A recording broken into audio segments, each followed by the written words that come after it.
नमस्कार दोस्तों, target education classes में आपका हार्दिक स्वागत है।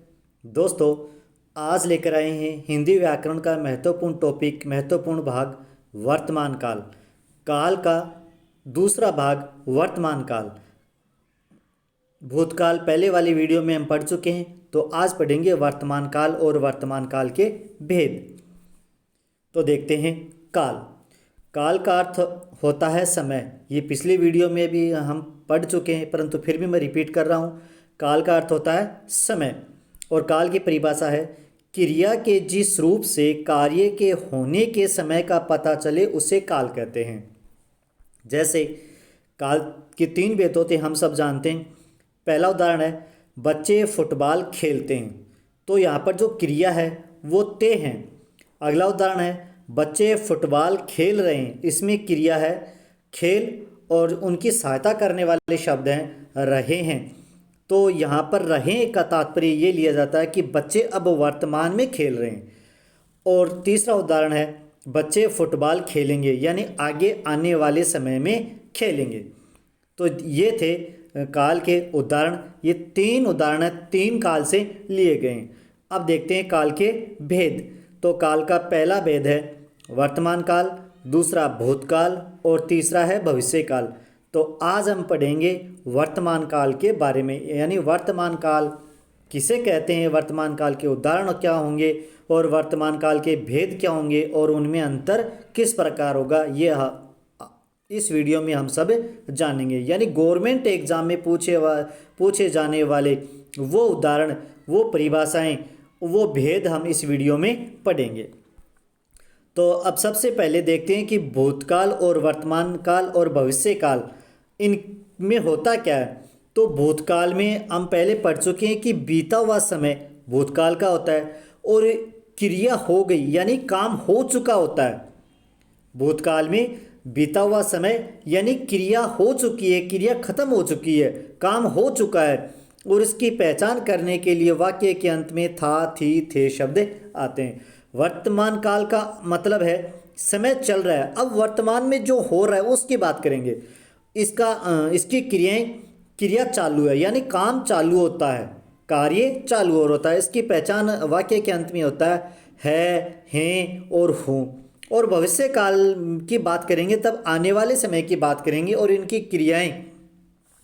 इनकी क्रियाएं होने वाली होती है, यानी आगे आने वाले समय में होती है। और इनकी पहचान करने के लिए वाक्य के अंत में गा, गे, गी ये शब्द आएंगे। तो आज हम पढ़ेंगे वर्तमान काल के बारे में। तो देखते हैं वर्तमान काल। वर्तमान काल का अर्थ होता है चल रहा समय, यानी अब जो वर्तमान में मौजूद में प्रेजेंट में जो समय चल रहा है उसकी बात करेंगे वर्तमान काल। तो वर्तमान काल की परिभाषा है क्रिया के जिस रूप से कार्य के वर्तमान में होने का बोध होता है, यानी जिस क्रिया के रूप से हमें यह पता चलता हो कि कार्य अभी और इसी समय हो रही है, उस क्रिया को हम क्या कहेंगे, उस काल को हम क्या कहेंगे, वर्तमान काल। जैसे पक्षी आकाश में उड़ रहे हैं, तो पक्षी, हाँ पक्षी है, अब भी आकाश में उड़ रहे हैं, वर्तमान में भी उड़ रहे हैं, पक्षी आकाश में उड़ रहे हैं। इस क्रिया से हमें पता चल गया, उड़ना क्रिया और इसकी सहायता करने वाले रहे शब्द हैं, वो इससे हमें पता चलता है कि हाँ पक्षी अभी आकाश में उड़ रहे हैं। दूसरा उदाहरण है बच्चे कक्षा में पढ़ रहे हैं, हाँ तो बच्चे कक्षा में पढ़ रहे हैं। अब देखते हैं काल के भेद, यानी वर्तमान काल के भेद। तो वर्तमान काल के भेद, पहला सामान्य वर्तमान काल, दूसरा है अपूर्ण वर्तमान काल, तीसरा है संदिग्ध वर्तमान काल, चौथा है संभाव्य वर्तमान काल और पांचवा आज्ञार्थक वर्तमान काल। ये वर्तमान काल के 5 भेद है। तो दोस्तों इस वीडियो में हम सामान्य वर्तमान काल, अपूर्ण वर्तमान काल, संदिग्ध वर्तमान काल, संभाव्य वर्तमान काल और आज्ञार्थक वर्तमान काल के बारे में पूरा अध्ययन, डिटेल से हम अध्ययन करेंगे। तो दोस्तों इस वीडियो में आगे बढ़ने से पहले अगर आपने इस चैनल को सब्सक्राइब नहीं किया है तो चैनल को सब्सक्राइब कर दे और बेल आइकन दबा दे ताकि नए वीडियोज़ का नोटिफिकेशन आपको मिल सके। तो दोस्तों अब चलते हैं इस वीडियो की ओर, इस टॉपिक की ओर। वर्तमान काल के जो भेद हैं उसके बारे में हम अध्ययन करेंगे। तो सबसे पहला है सामान्य वर्तमान काल। वर्तमान काल का सबसे पहला भेद है सामान्य वर्तमान काल। तो देखते हैं सामान्य वर्तमान काल की परिभाषा। क्रिया के जिस रूप से यह पता चलता है कि क्रिया वर्तमान में सामान्य रूप से हो रही है, यानी क्रिया वर्तमान में सामान्य रूप से हो रही है, उसे वर्तमान काल कहते हैं। इसकी पहचान करने के लिए क्रिया धातु के अंत में ता है, ती है, ते है, ता हूँ आदि शब्द आपको मिलेंगे। जैसे माताजी मंदिर जाती है, तो माताजी मंदिर जाती है, ये वर्तमान क्रिया का सामान्य रूप है कि वह हाँ जाती है, माताजी मंदिर जाती है। और इसकी पहचान करने के लिए अभी जो क्रिया धातु के अंत में जो शब्द हैं ता है, ती है, ये शब्द आते तो जा क्रिया उसके अंत में जाती है जो शब्द लगा उस क्रिया की पहचान हो गया। इसी प्रकार अगला उदाहरण है, लड़के कक्षा में शोर करते हैं, तो करना क्रिया इसके अंत में सहायता करने वाली ते हैं शब्द क्रिया की पहचान हो गई। हाँ, यानी लड़के कक्षा में शोर करते हैं, हाँ लड़के कक्षा में शोर करते हैं, तो ये सामान्य वर्तमान काल की क्रिया है, ये वाक्य सामान्य वर्तमान काल का हो गया। इसी प्रकार अगला उदाहरण है, नानी जी कहानी सुनाती है, नानी जी कहानी सुनाती है, तो यहाँ पे जो क्रिया सुनाती है ये वर्तमान में सामान्य रूप से हो रही है, हाँ कि नानी जी कहानी सुनाती है। इसी प्रकार अगला उदाहरण है, धोबी कपड़े धोता है। अगला उदाहरण है, मनीषा निबंध लिखती है। तो ये जो क्रियाएं हैं इनसे हमें ये पता चलता है कि हाँ ये क्रियाएं वर्तमान में सामान्य रूप से हो रही है, और इसी कारण ये उदाहरण सामान्य वर्तमान काल के हुए हैं। और इनकी सहायता करने वाले शब्द है ता है, ती है, ते हैं इत्यादि शब्द हैं। इसके बाद में देखते हैं दूसरा भेद है अपूर्ण वर्तमान काल। इसकी परिभाषा है, क्रिया के जिस रूप से होने या करने की निरंतरता, यानी क्रिया जारी रहती है, क्रिया के जिस रूप से होने या करने यानी काम होने या करने की निरंतरता का बोध वर्तमान समय में बोध हो, उसे अपूर्ण या तात्कालिक वर्तमान काल क्रिया कहते हैं। दोस्तों, अपूर्ण वर्तमान काल क्रिया का दूसरा नाम तात्कालिक वर्तमान काल क्रिया भी है, तात्कालिक वर्तमान काल क्रिया। और अपूर्ण का मतलब ही है कि क्रिया पूर्ण नहीं है, पूर्ण नहीं हुई है। अपूर्ण का अर्थ है कि क्रिया अभी तक पूरी नहीं हुई है। तो परिभाषा में भी ये क्रिया के जिस रूप से होने या करने की निरंतरता का बोध हो, यानी वर्तमान समय में जो क्रिया चालू है, चल रही है, उस वाक्य का बोध हो, वह वर्तमान समय में बोध हो, उसे अपूर्ण तात्कालिक क्रिया कहते हैं। जैसे इसकी पहचान के लिए शब्द है, क्रिया धातु के अंत में रहा है, रही है, रहे हैं, रहा हूँ इत्यादि शब्द आपको मिलेंगे। जैसे पहला उदाहरण है, कविता लिख रही है। तो दोस्तों इस उदाहरण को देखते हमें पता चल जाता है कि कविता नाम की लड़की है, वह अभी कविता लिख रही है, यानी कविता पूरी नहीं हुई है, कविता लिखना उसका चालू है। कविता लिखने का जो कार्य है वो अभी चालू है, निरंतर है, अभी ना तो वह पूरी हुई है और ना ही वह लिखेगी, उसका कार्य कविता लिखने का अभी चालू है, निरंतर है। तो इस वाक्य में दोस्तों कौन सी क्रिया हो गई? अपूर्ण या तात्कालिक क्रिया हुई। अगला उदाहरण ऐसे ही है, वर्तिका चित्र बना रही है। तो वर्तिका जो लड़की है अभी चित्र बना रही है, उसका चित्र बनकर कंप्लीट नहीं हुआ, वह चित्र बना रही है, यानी चित्र बनाने का जो कार्य है उसका चालू है, चित्र बनाने का काम है वो चालू है। इसी प्रकार अगला उदाहरण, लड़के कक्षा में शोर कर रहे हैं। अगला उदाहरण है, ठंडी हवा बह रही है। तो जो ठंडी हवा है वो अब भी बह रही है, वर्तमान में भी बह रही है, ये कार्य चालू है। हवा का बहना ये क्रिया चालू है, हवा का बहना अभी निरंतर हो रहा है, लगातार बह रही है ठंडी हवा। तो इस वाक्य में अपूर्ण या तात्कालिक क्रिया हुई। अगला उदाहरण है, अध्यापक बच्चों को पढ़ा रहा है। अध्यापक बच्चों को पढ़ा रहा है। तो अध्यापक जो भी अध्यापक है वो बच्चों को अभी पढ़ा रहा है, उसका काम अभी चालू है। इसी प्रकार दोस्तों अगला भेद है हमारा वर्तमान क्रिया का संदिग्ध वर्तमान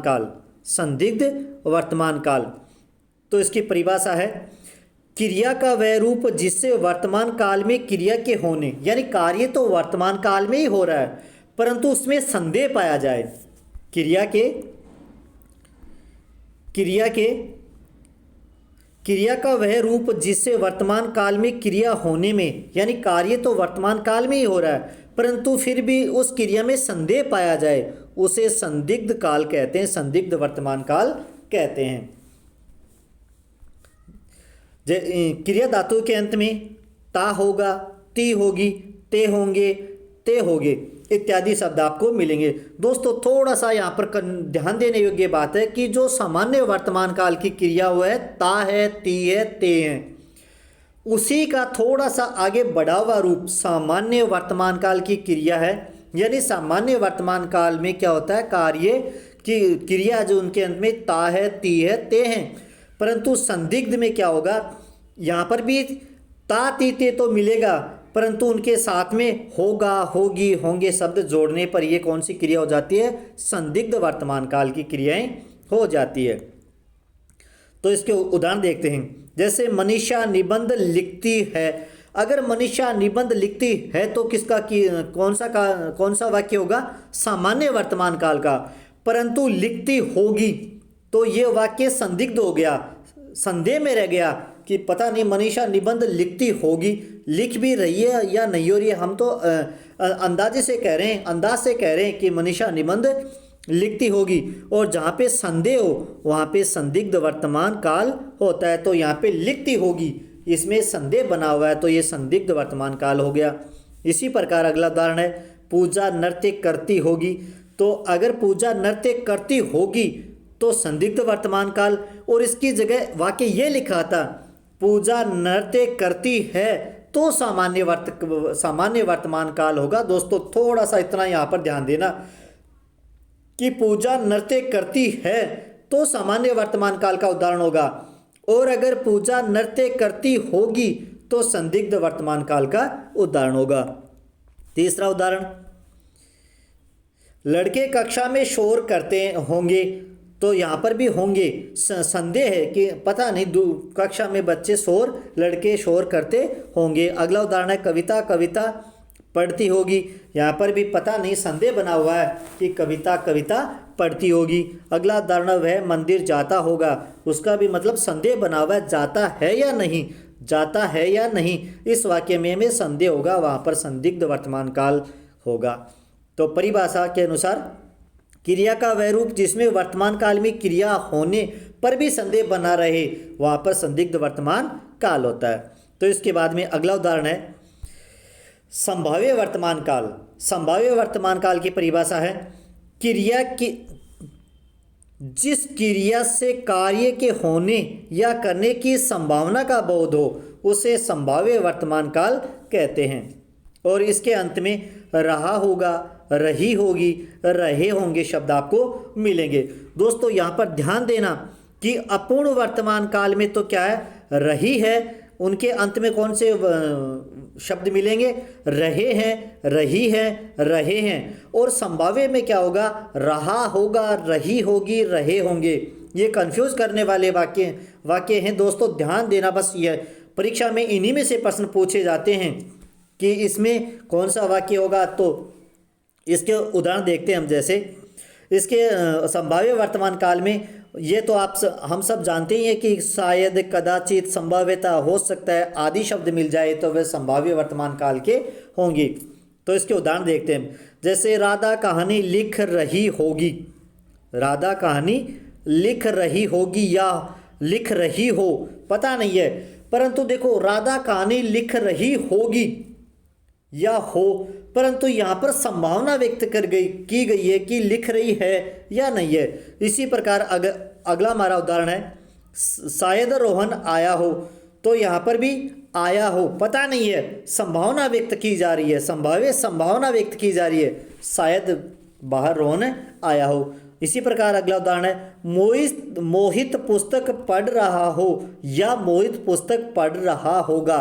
तो दोस्तों जो हमारा अपूर्ण वर्तमान काल है, वर्तमान काल का दूसरा भेद अपूर्ण वर्तमान काल है, उसकी क्रिया के अंत में रहे हैं, रहा है, रहे हैं आपको मिलेंगे, परंतु संभाव्य वर्तमान काल में आपको मिलेगा रहा हो, रही हो या रही होगी, रहे होंगे, ये आपको अंत में मिलेंगे। तो इसमें कंफ्यूज मत होना दोस्तों, इसे वाक्य को आराम से देखकर पढ़कर फिर आपको ये पता करना है कि वाक्य कौन सा है, वर्तमान काल में कौन सा भाग है।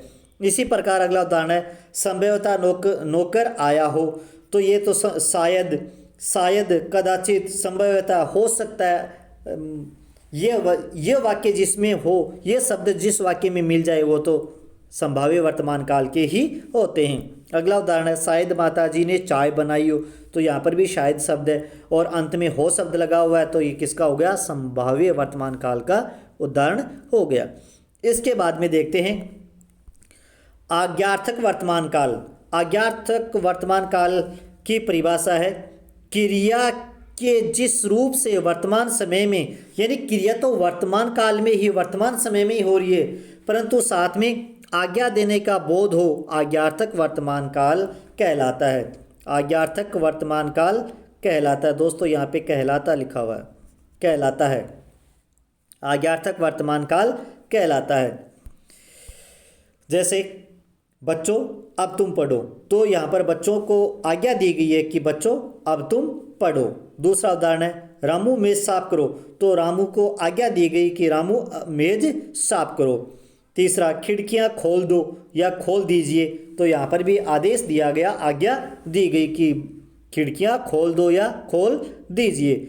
अगला उदाहरण है, मोनू विद्यालय जाओ। अर्थात यहाँ पर भी आदेश दिया गया कि मोनू तुम विद्यालय जाओ। अगला उदाहरण है, चुपचाप पढ़िए। तो बच्चों को आदेश दिया गया, आज्ञा दी गई कि बच्चों तुम यहाँ पर बैठकर चुपचाप पढ़िए। तो दोस्तों ये वीडियो आपको कैसा लगा कमेंट में लिखें, वीडियो को लाइक और ज़्यादा से ज़्यादा शेयर करें। धन्यवाद दोस्तों।